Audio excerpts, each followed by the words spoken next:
প্রথমে প্রশ্ন থাকবে সামান্তা শারমিন, আপনি একটু আমাকে জানাবেন যে আপনারা যে ইশতেহার দিচ্ছেন সেটা কি জোটবদ্ধ ইশতেহার দিচ্ছেন নাকি যেহেতু আপনারা জামাতের সঙ্গে এখন একটা ঐক্যে যাচ্ছেন, নির্বাচনী সমঝোতায় গিয়েছেন, নাকি আপনারা ব্যক্তিগতভাবে বা দলগতভাবে আপনারা ইশতেহার দিবেন? ধন্যবাদ আপনার প্রশ্নের জন্য। আর সময় টেলিভিশনের সকল কলাকুশলী যারা আছেন আর যারা দেখছেন, সেই সাথে আমার সহ আলোচক সকলকে সালাম ও শুভেচ্ছা।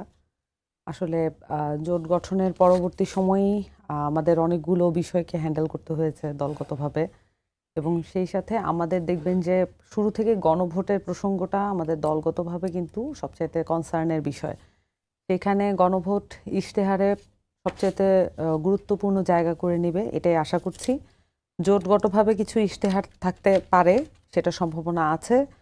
তবে জোটের যে পরিস্থিতি সেটা সংকটাপন্ন অবস্থায় আছে বলে দেখছি। আশা করি যে এই সংকটগুলো কাটিয়ে উঠে একটা যৌথ ইশতেহারও আমরা পেতে পারি। কিন্তু আমার কাছে মনে হয় এই মুহূর্তে এই নির্বাচনটি আসলে প্রার্থীর ব্যক্তিগত যে অভিরুচি এবং তার যে পলিটিক্যাল ড্রিম সেটা মোতাবেক হতে পারে। তো আমি যেটা জানতে পেরেছি, বিভিন্ন প্রার্থীরা তাদের ওয়ার্ড এবং ইউনিয়নগুলো, সেই সাথে তাদের থানাভিত্তিক সমস্যাগুলোকে চিহ্নিত করে তারা আসলে তাদের আসন ভিত্তিক ইশতেহারগুলোকেই মানে বেশি গুরুত্বের পর্যায়ে রাখছেন। এবং সেখানে অবশ্যই গণভোটকে এনসিপি যেহেতু গণভ্যুত্থানকে ধারণ করছে এরকম একটি দল, তার প্রায়র কনসার্ন হচ্ছে গণভোটকে জিতিয়ে আনা। যদি গণভোট জিতে আসে তাহলে এনসিপিও জিতে যাবে। আমরা আগস্টে দেখেছিলাম যে আপনারা 24 দফা ইশতেহারের একটা বিষয় আলোচনায় আনছিলেন, সেই 24 দফা কি এখনো আছে নাকি সেটা জোটের সাথে মিশে যাচ্ছে বা এমন কিছু হবে? না, এটা এনসিপির রাষ্ট্রকল্প, আপনি এভাবে বলতে পারেন। সেখানে গণপরিষদ নির্বাচন 1 নাম্বার দফা ছিল, দ্বিতীয় দফা হচ্ছে সেকেন্ড রিপাবলিক। তো এই দফাগুলো আসলে বাংলাদেশের ভবিষ্যৎ রাজনৈতিক কাঠামোকে নির্দেশ করে। আর এনসিপি এই লক্ষ্যে কাজ করবে। নির্বাচন ভিত্তিক তার কিছু নির্দিষ্ট কার্যপরিকল্পনা থাকবে, এটা সত্য, কিন্তু নির্বাচন ছাড়াও বাংলাদেশের রাজনীতি এবং ভবিষ্যৎ কিভাবে আমরা তৈরি করতে চাই, এটার ইশতেহার হচ্ছে 24 দফার ইশতেহার। 24 দফার ইশতেহারটা আমাদের যে ওয়েবসাইট সেখানে আছে। এটা নিয়ে আমরা বিভিন্ন সময় যখন প্রসঙ্গ আসে বা নিজেরাও প্রসঙ্গ তৈরি করে আমরা এটা নিয়ে আলাপ করছি। জি, আপনাদের দলের অস্থিরতা কি কমেছে? এখন যে অবস্থা দাঁড়িয়েছিল, অনেকে দল ছেড়েছেন, কেউ নির্বাচন থেকে সরে এসেছেন, আপনারাও বেশ কিছু আপত্তি জানিয়েছিলেন, সেগুলির অবস্থা কি এখন? দলের অবস্থাটা কি? না, এটা শুধু আপত্তি না, এটা আমাদের জায়গা থেকে আমরা এটা জোটের বিরোধিতা করেছি। আবার দলের এটা সংখ্যাগরিষ্ঠের মতামতের ভিত্তিতে এটা গড়ে ওঠা একটি জোট, এটাও যেমন সত্য। একই সাথে যারা বিরোধিতা করেছেন তাদের মতামতগুলো এখানে গুরুত্বপূর্ণ। আমার কাছে মনে হয় যে অস্থিরতা কমতে কিছুটা সময় লাগতে পারে, তবে আমার কাছে মনে হয় যে গণভোটের প্রসঙ্গটা বা এখন যেমন হবিগঞ্জের বৈষম্য বিরোধী যে সদস্য সচিব, তাকে যেমন তার একটা মানে মন্তব্যের জন্য তাকে পুলিশ গ্রেফতার করেছে কিনা এটা আমার এখনো পরিষ্কার না। যদি তাই হয়ে থাকে তাহলে কিন্তু এখানে জুলাইয়ের যারা ফ্রন্টলাইনার এবং যারা বিভিন্ন এলাকায় গুরুত্বপূর্ণ ভূমিকা পালন করেছে তাদের কিন্তু জীবনের শঙ্কা রয়েছে। তো এইসব ক্ষেত্রে কিন্তু আসলে জুলাইটাই প্রাধান্য পাবে। এবং আমাদের দলের মধ্যে যারা এখনো কাজ করছেন তারা নিশ্চয়ই একটা পর্যায়ে এই সব কিছুকে একত্র করে নিজেদের যে জুলাই সেটাকেই প্রাধান্য করে তুলবে তাদের রাজনীতিতে, এটা আশা করি। জি, শেখ রবিউল আলম রবি, আপনার কাছে যেতে চাই। ইশতেহারের কথা যখন আসছে, জনতার ইশতেহার তো মূলত আসলে জনগণকে, জনগণের অধিকার বা জনগণের চাওয়াটাকে আসলে প্রাধান্য দেওয়া হয়। তো আপনারাও তো প্রস্তুতি নিচ্ছেন ইশতেহারে কি আসবে বা না আসবে বা কোনটাকে বেশি প্রাধান্য দিবেন। তো আপনারা আসলে কোন বিষয়টাকে আসলে প্রাধান্য দিচ্ছেন ইশতেহারে? আপনাদের ইশতেহারের প্রস্তুতি কতদূর? ইশতেহার প্রায় চূড়ান্ত পর্যায়ে কাজ চলছে, প্রায় চূড়ান্ত পর্যায়ে। ধন্যবাদ আমার সহালোচক এবং এই মুহূর্তে যারা সময় টিভির সাথে যুক্ত আছেন। জাতীয় নির্বাচনের ইশতেহার হচ্ছে জাতির উদ্দেশ্যে জাতীয়ভাবে হয়। প্রার্থী তার এলাকার জন্য খুব ইশতেহার করার সুযোগ নেই, কিছু অঙ্গীকার করতে পারে, যার ফলে প্রত্যেকটা জাতীয় নির্বাচনে প্রত্যেকটি রাজনৈতিক দল সে জাতির সামনে তার করণীয় উপস্থাপন করে, চেষ্টা করে জাতির আকাঙ্ক্ষা ধারণ করতে, চেষ্টা করে জাতীয় সমৃদ্ধি নিশ্চিত করতে। তো সেই জায়গা থেকে মানুষের যে প্রত্যাশা সেটা প্রাধান্য পাবে। আর মানুষের প্রত্যাশা ধারণ করে অনেক আগেই আমরা 31 দফা অঙ্গীকার করেছিলাম জাতির কাছে, তার আলোকে ইশতেহার হবে এবং সেটা প্রাধান্য দিয়ে। এর মধ্যে আবার সামাজিক উন্নয়নের 7টি খাত অগ্রাধিকার পেয়েছে, সেটাও আমরা ইশতেহারে আনছি, যার সুফল একেবারে জনগণ খুব সহজে বুঝতে পারবে। 31 দফার মধ্যে তো প্রাতিষ্ঠানিক সংস্কার আছে, সাংবিধানিক সংস্কার আছে, এই জিনিসগুলি ইতিমধ্যে জনগণ অবগত আছে। কিন্তু জনগণ চায় রাষ্ট্রে সরকার প্রতিষ্ঠিত হলে তার প্রত্যক্ষ সুবিধাগুলি কি আছে।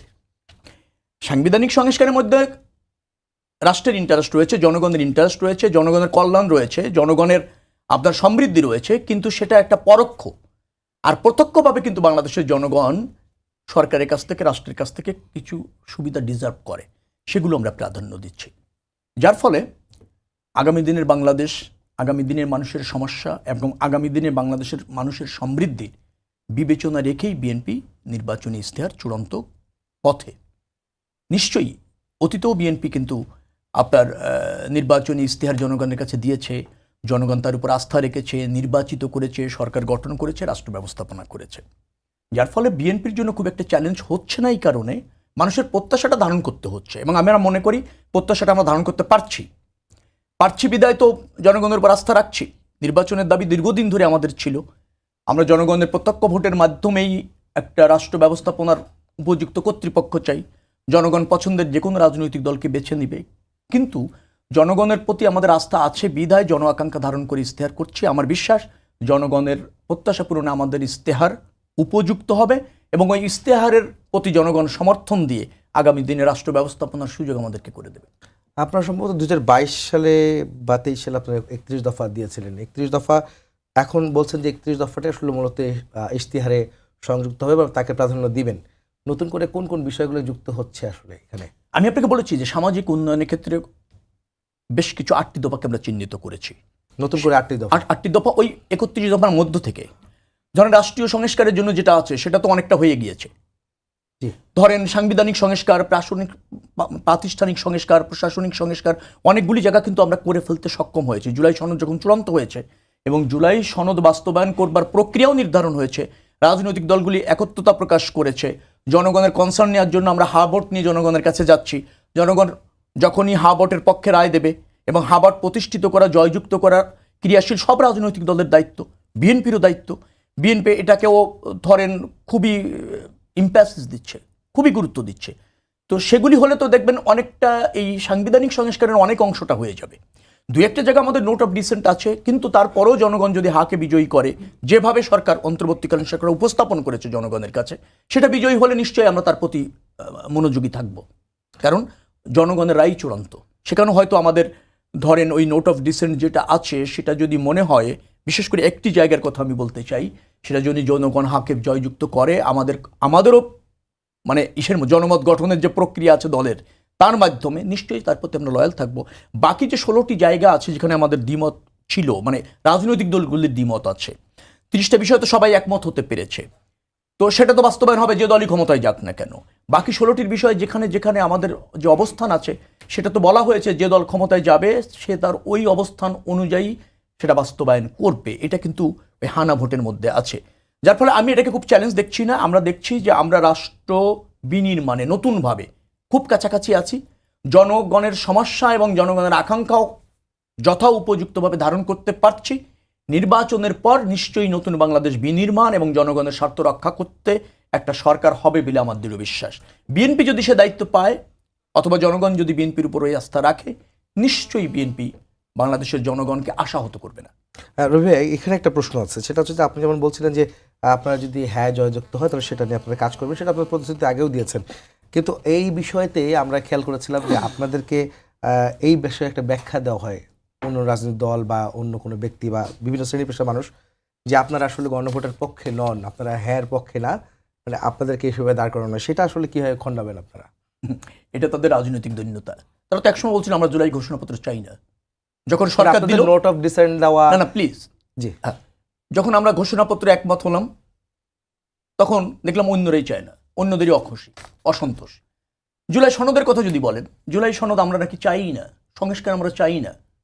সরকার যখন সব কিছু চূড়ান্ত করলো, আমরা যখন সই করলাম, আমরা যখন একমত হলাম, অনেকরা সই করতে চাইলো না, অথবা ধরেন ওইভাবে চাইলো না, পরবর্তীতে দেখি আমরা যখন একমত হলাম তখন দেখি তারাই সংস্কার চায় না, তারাই জুলাই সনদ নিয়ে অসন্তোষ প্রকাশ করে। অর্থাৎ যারা রাজনৈতিকভাবে খেই হারিয়ে ফেলেছে, কিংকর্তব্য বিমূঢ়, করণীয় নির্ধারণ করতে জানে না অথবা পারে না, তারা এইভাবে মানুষের মধ্যে বিভ্রান্তি তৈরি করতে চায়। মনে রাখবেন, এই যে জুলাই সনদ, এটা বাস্তবায়ন করবার ক্ষেত্রে এবং এই জুলাই সনদের প্রবক্তাও অনেক অংশে আমরা, কারণ এই সংস্কারগুলি আমরা সবার আগে অনুধাবন করেছি, আমরাই জনগণের কাছে অঙ্গীকার করেছি। হ্যাঁ, পরবর্তীতে অন্য রাজনৈতিক দলও করেছে, আমি দ্বিমত করছি না, কিন্তু তারা জুলাই সনদ আমরা চাই না এই ধরনের অপপ্রচার করে রাজনৈতিক সুবিধা নিতে চায়। কিন্তু দিন শেষে বাংলাদেশের মানুষ জানে যে এই জুলাই সনদ বাস্তবায়ন এখন শুধুমাত্র আনুষ্ঠানিকতার অপেক্ষায় বাস্তবায়ন হতে যাচ্ছে। জুলাই সনদ বাস্তবায়ন করবার জন্য আমরা সই করেছি, এই প্রক্রিয়ার সাথে একমত হয়েছি, সরকার যে গণভোটে গিয়েছে এবং গণভোটের প্রস্তাবনাটাও আমাদের ছিল, যার ফলে জুলাই সনদ আমরা চাই, হা ভোটকে আমরা জয়যুক্ত করতে চাই এবং জনগণ হা ভোটে দিয়ে যখন জুলাই সনদ বাস্তবায়ন করবার জন্য এই প্রক্রিয়াকে উইন করাবে, নিশ্চয়ই বিএনপি ক্ষমতায় যদি যায় এই আঙ্গিকে, এই গণভোটের হা ভোটকে রেসপেক্ট করে রাষ্ট্রটা প্রতিষ্ঠিত করবে। জি।